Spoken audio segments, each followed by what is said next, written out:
Bien, pues estamos de regreso ahora con una entrevista interesante con quien ya es de la casa, con la doctora Adriana Martínez Jiménez, quien es jueza de enjuiciamiento en materia de oralidad penal. Bienvenida, doctora. Muchas gracias, abogado Liborio. Un gusto estar aquí. Qué bueno, y hoy hace mucho frío aquí en Atlisco, yo creo que en Puebla más. Sí, así es ya se está resintiendo el frío de estos días. Y pensando en el frío o en el calor, ¿qué es mejor para usted? Yo creo que es mejor el frío. Sí, Sí. totalmente. Yo estoy de acuerdo también. Bien, pues vamos a tocar un tema que es interesante acerca de la incorporación de las pruebas en materia penal. ¿Qué podemos entender por incorporación de las pruebas para nuestro auditorio e incluso Ujú. estudiantes y también profesionistas que se dedican a la actividad de juicio oral penal? Muy bien. Bueno, pues la incorporación de la prueba es aquella que nos permite precisamente el llevar ante un juez una prueba que ésta pueda ser desahogada y pueda en su momento llegar a ser valorada. Porque, bueno, todos los procesalistas manejan un punto. No es suficiente con tener la razón, no es suficiente con el estar seguro de que algo ocurrió en un determinado sentido. Es necesario probarlo. Entonces, esa es una parte relevante en el procedimiento penal porque finalmente es la parte que nos va a permitir aterrizar la acreditación de un hecho que va a tener una repercusión para nuestra teoría del caso.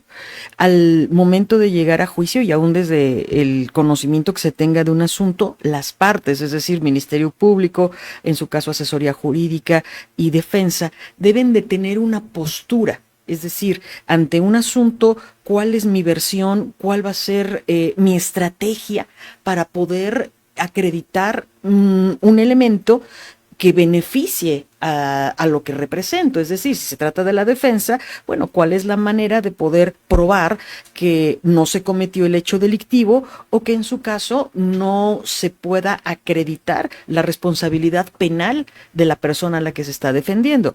En el caso del Ministerio Público, bueno, al tener la carga de la prueba y al llevar a cabo una acusación, al llegar a juicio, lo que va a tener que hacer es probar tanto la conducta que le atribuye a una persona que esta conducta sea delictiva y que no quepa ninguna duda de que fulano de tal o la persona a la que se acusó sea la responsable de la comisión de ese hecho delictivo. Y para ello, pues va a tener que aterrizar para ambas partes en un campo de prueba. El código nos señala genéricamente que las pruebas son testimoniales, periciales, documentales y materiales, aunque se permite la libertad probatoria. ¿Qué significa esto? Que las partes van a poder usar casi cualquier cosa para poder probar, pero ese cualquier cosa generalmente termina traduciéndose a un testimonio, al testimonio de una persona que haya presenciado los hechos, que sepa y le conste la realización de algún evento, o en la opinión de un perito que nos hable de algún conocimiento específico que él tenga sobre algún área del saber y que nos dé una opinión especializada. O bien se va a traducir en algún documento o en alguna prueba material. Y para ello el código nos va dando ciertas reglas a través de las cuales se va desahogando cada prueba, para que una vez que sea desahogada bajo estos lineamientos, el juez pueda tener información suficiente para poder resolver en un sentido. Esto quiere decir que quien afirma está obligado a probar. Si el Ministerio Público considera que existen elementos, bueno, realiza lo que se llama imputación o judicialización, y entonces el juez es el que determina si hay lugar o no a pues continuar con el procedimiento. Y en el caso del acusado o el presunto acusado, pues también si él niega está obligado a probar que su negativa pues es cierta, pero lo tiene que justificar con pruebas. Eh, en ese sentido, el sistema acusatorio adversarial, partimos de un principio, ¿no? Quien tiene la carga de la prueba es el Ministerio De Público, origen. porque por parte de la defensa y en favor del imputado hay un principio de presunción de inocencia. Entonces, aún iniciando el procedimiento, y durante todas las etapas se presume que el imputado es inocente.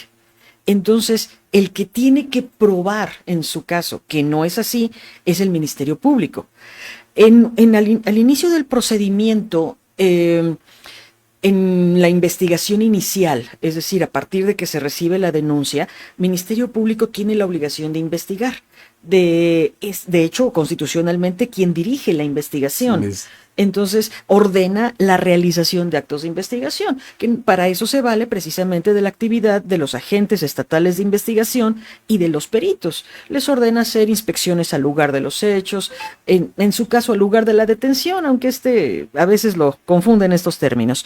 Entrevistas, obtención de información, puede hacer uso de los peritos de fiscalía para obtener información especializada sobre algún punto. Si tiene información que permita sostener dentro de esta etapa procesal a nivel de probabilidad que una persona cometió un hecho delictivo y que se tienen indicios razonables que nos permitan suponer que esa persona cometió ese hecho delictivo, entonces judicializará. Es decir, le pedirá a un juez que en su caso libre una orden de aprehensión o en su caso una cita de comparecencia. En el caso de una detención en flagrancia, también teniendo estos elementos dentro de un ámbito de posibilidad de comisión de un hecho delictivo y de responsabilidad, entonces solicitará que se lleve a cabo el control de detención para después, en su caso, formular imputación, donde es la atribución específica de un hecho a una persona y que ese hecho se considera delictivo, para poder continuar con una solicitud de vinculación a proceso. Y en esa solicitud de vinculación a proceso, el juez tendrá que valorar dentro de un estándar probatorio bastante ligero si de los datos de prueba que se han expresado es posible considerar que probablemente se ha cometido un hecho que la ley señala como delito y que probablemente dentro de ciertos indicios razonables, fulano de tal pueda ser el responsable de esos hechos. O sea, la incorporación de las pruebas es un factor importante para el Ministerio Público y también para la defensa. Fundamentalmente. Ahora, este concepto que yo siempre he tenido y muchos dicen, oye, ¿por qué datos de prueba, medios de prueba y prueba? Me dicen, si hay un video o un documento o un testigo que fue presencial y que ya hizo su declaración o realizó su declaración ante el ministerio y dice, incluso yo participé en la detención, dice, ¿por qué considerarlo como dato de prueba y no de una vez como prueba? Ok, porque depende de la etapa procesal en la que nos encontremos. En una audiencia inicial, que es la primera que se lleva a cabo ante un juez, lo que va a tener el juez son datos de prueba, que explicado en otros términos, el juez va a escuchar de parte del Ministerio Público lo que hay en la carpeta. Y lo que hay en la carpeta pues son los actos de investigación que se han realizado hasta ese momento. Entonces el Ministerio Público, ¿por qué se llama dato de prueba? Porque el Ministerio Público solamente le dice al juez, señoría, en la carpeta de investigación se han llevado a cabo estas investigaciones. Se cuenta con la entrevista del agraviado, quien dice de manera sustancial esto. Se cuenta con el dictamen emitido por el perito fulano de tal, quien de manera relevante dijo esto. Entonces, ese es un dato, porque solamente el Ministerio Público menciona o hace referencia de la investigación que haya en carpeta. Y con eso es suficiente para esa etapa, es decir, el conocimiento que va a tener el juez de esa información. ¿Cómo el juez puede saber que la información que le está dando el Ministerio Público es fidedigna? Para eso se tiene lo que se conoce como un control horizontal. Ok, ya escuché al Ministerio Público, ya me dijo que hay esos actos de investigación. Defensa, ¿qué es lo que usted tiene que decir? Es la oportunidad de la defensa de controvertir lo que acaba de decir Ministerio Público. Y ya la defensa dirá, no es cierto, señoría, en la carpeta de investigación no obra esa información, sino obra una diversa. O en su caso, también esta defensa realizó actos de investigación y dentro de la carpeta está otra entrevista a otra persona, a un testigo que dice lo contrario. Entonces, como es una audiencia inicial, el juez tomará en consideración lo manifestado por las partes bajo principios de inmediación y de contradicción. Y en base a esa información, el juez resuelve.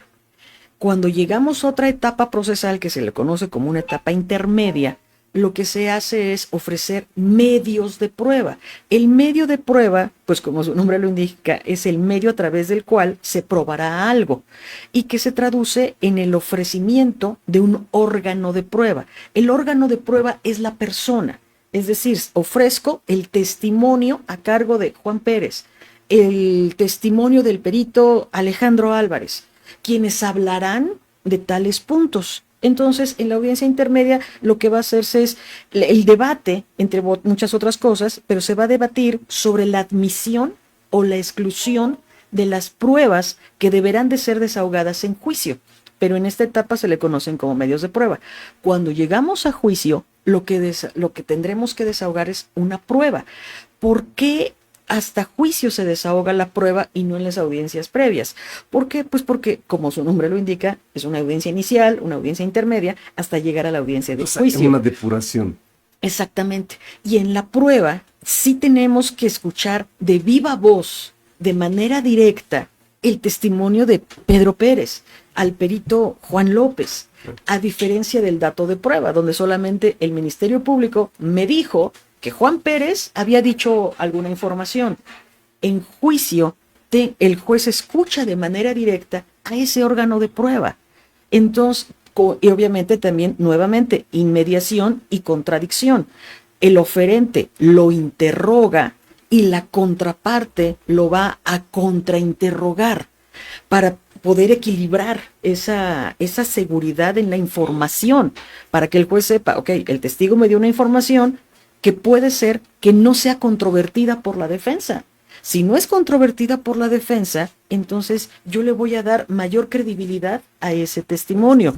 ¿Qué pasa si lo contradice? Bueno, si lo contradice, tendríamos que valorar en qué puntos fue controvertido el dicho de ese testigo o de ese perito, y a partir del resultado de esa prueba es como se emite la valoración. ¿Por qué? Porque en las primeras etapas el juez no necesita certeza plena. El juez necesita indicios razonables que permitan suponer que se ha cometido un hecho que la ley señala como delito y que probablemente el imputado lo cometió. Y eso es suficiente para vincular. ¿Qué pasa en la etapa de juicio? En la etapa de juicio el juez necesita tener certeza plena de que se cometió un delito y que una persona determinada, en este caso el acusado, es quien lo cometió, para poder llegar así a sentenciar. Esa es la diferencia, es el estándar probatorio y la necesidad de la certeza en la convicción de un juez sobre la comisión de un delito y la responsabilidad penal. Vamos a un corte y regresamos con esta interesante charla con la doctora Adriana Martínez Jiménez.